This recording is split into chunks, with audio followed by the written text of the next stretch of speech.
Live from New York, it's theCUBE, covering Inforum 2016.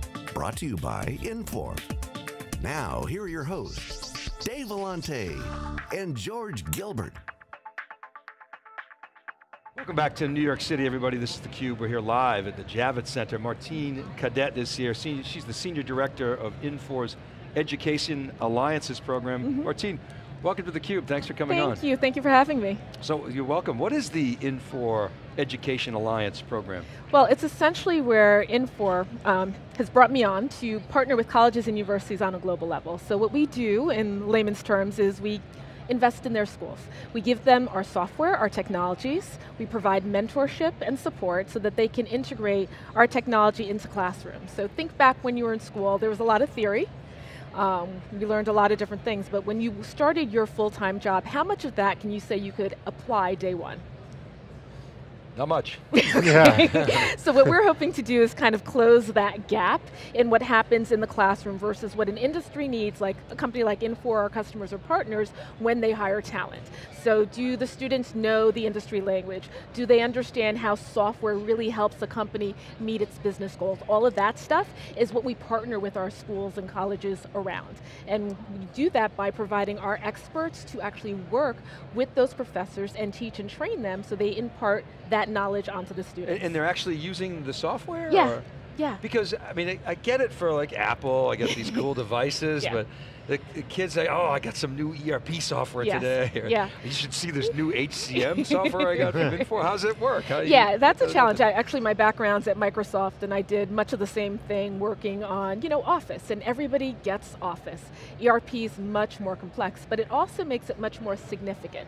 So if you know that there is a student who wants to one day be a business executive, or perhaps they want to run their business at some point, they're going to have to use ERP software in order to run their business effectively.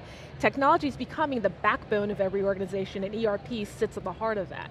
So with programs like this, one of the reasons we do focus on colleges and universities as our primary is they get that. So we'll work with a business school, or we'll work with the College of Engineering, giving them our Mongoose and our tech stack so that they can build some really interesting apps to solve perhaps their own local issues and their own local problems, and learn, how do I actually rapidly create an application using an industry ERP software?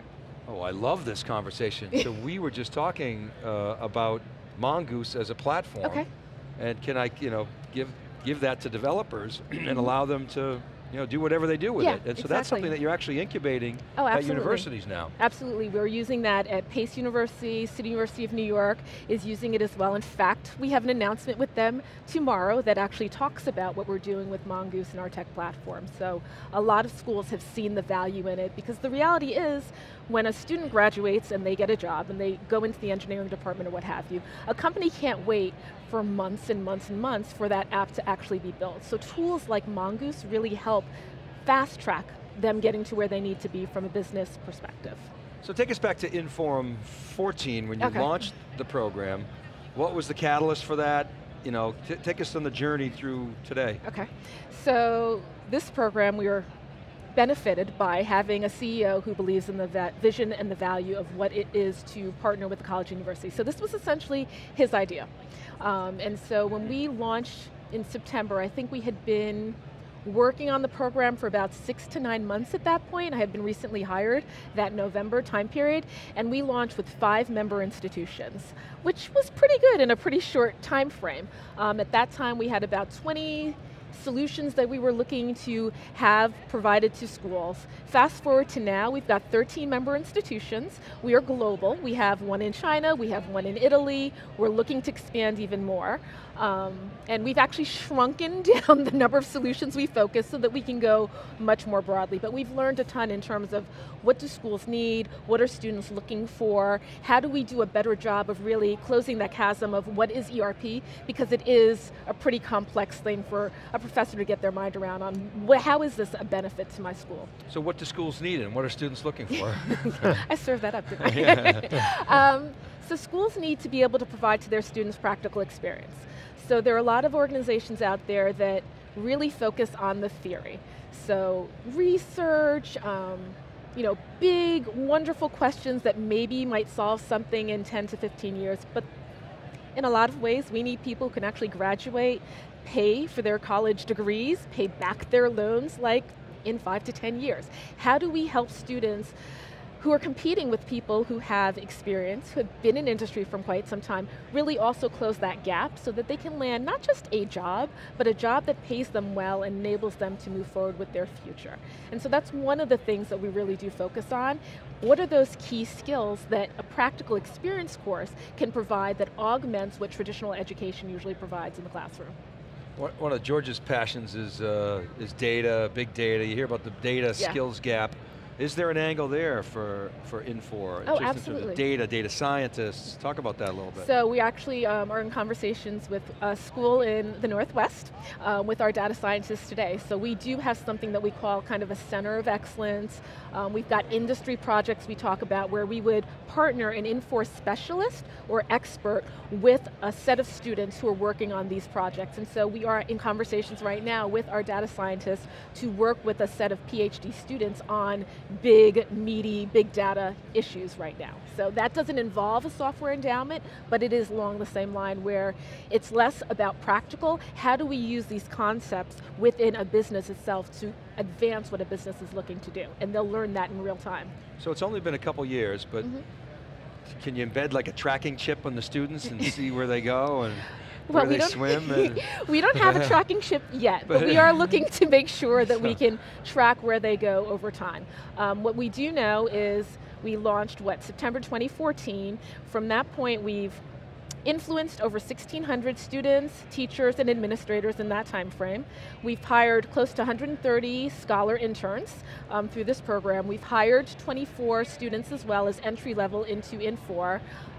So we've been able to see some traction. We've seen students go from, I've worked on this stuff in the classroom, to I've actually applied it in an internship, to they've been hired within Infor, and we've also started to see a move from first hire at Infor to a transfer to another department at Infor. So we are beginning to see that traction and being able to create, okay, so what is the path and what are the learnings that come through that so we can do a better job of helping other people follow. So tech companies have been sort of applying this concept for many decades. You used to do it at Microsoft. So what were some of the learnings and what has changed that requires you to do things differently today? Yeah, so I would say there are a lot of learnings. It's smart for all companies to do this, which is why you see every IT company has some kind of a program like this. But what we do that is fundamentally different is how we approach and how we partner with our organizations. We're not a one-size-fits-all by any stretch of the imagination. And to your point earlier, ERP is much harder. So what we can do is go much deeper with these organizations and with the students. And what we do that's also differently is we have something called a skills marketplace that we're building. So we essentially serve as a matchmaker, if you will, and we take the students who have gotten trained on either one of these platforms, or perhaps they've been an intern, or they've gotten product certification, or they've worked in a center of excellence, which think of these as like 6 and 9 month deep projects or multi-year. We actually match them with Infor hiring managers as well as hopefully our customers and partners who are looking for talent. Most other organizations, actually, I don't know of any who take it to that next level. So we go beyond, yes, we would like you to use our stuff, every company would like you to use our products, but how do we also help you meet your end goal of actually landing employment and being truly successful? How do you decide who to work with? Can you be selective, or is it more of a push, because everybody's trying to do this? It's a combination. So we do have our target list. There are certain schools that we actually would love to partner with and we go after pretty aggressively. Some schools come after us and it comes down, it's almost like a marriage. What's the right fix? What are they looking to do in their classroom? Because it is a relationship. So our contracts typically are 3 years. We know the teachers that we work with. We mentor and sponsor them, they know who we are. So we want to look for people who, one, are truly looking to have practical experiences in their classroom for their students. We are looking for people who are looking to partner with us and not just get the software and run. At the end of the day, we want to know what the impact is so that we can continue to be better and improve upon the program over time for other people as well. Following up on your talk about the path that students can take. It was actually remarkable to hear how you track them, all the way through internship, hire, Yeah. transfer. It sounds like you really mapped out something where it's not just train it and then sort of they fall Bingo. off the conveyor. What about different roles that they might take? And where you might say we need data scientists to help flesh out our sort of big data strategy that's just emerging. Or we want to strengthen the ISV pool, so we want to look for solution developers. Yes. How do you, do you go in with those sorts of goals? Absolutely, so I'm really glad you asked that because that's one of the things that we're doing this year that we weren't doing when we first launched the program. So we're in the process right now of developing these practical experience courses that are role and industry specific. So part of what you'll also hear about tomorrow is we're doing that with CUNY today. We're developing, and what we did was, we did some research, so I like research. I like knowing that I'm going to build a plan that actually meets the needs of what's out there. So we surveyed Infor people as well as some of our customers and our partners, and we identified that if we could build the right offerings, that we could hire thousands of students over the next 3 years. And we identified that most of that is within junior consultants, implementation consultants, and the sales communities. So we've actually started to build our offerings to what is a practical experience course if you want to be an implementation consultant, or if you want to go into value engineering, or hopefully in the future if you want to get into sales. And that's what we're starting to build today and offer to the institutions. Wow, so, okay, so you kind of took us through the journey up until now. What should we be looking for going forward? Where do you want to take the program? So going forward, we want to land successfully these new programs that we have. I mean, they're literally going to launch this fall. And what we love is for our customers and partners, as well as our Infor hiring managers, to hire. Because the program is only good if we actually meet the goal on the back end of, okay, you've invested in us, Infor, in training your students. Now we need to invest back in them and give them employment and make them successful.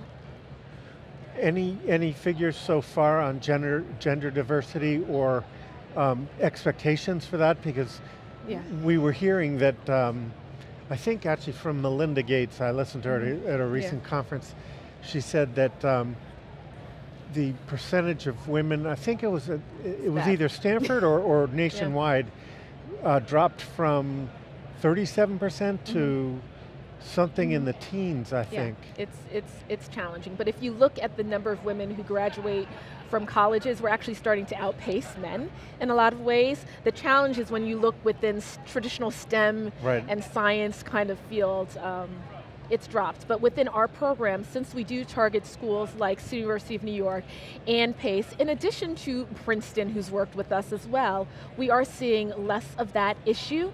We have a good number of women, as well as a good number of minorities, or what's traditionally been referred to as minorities in our program.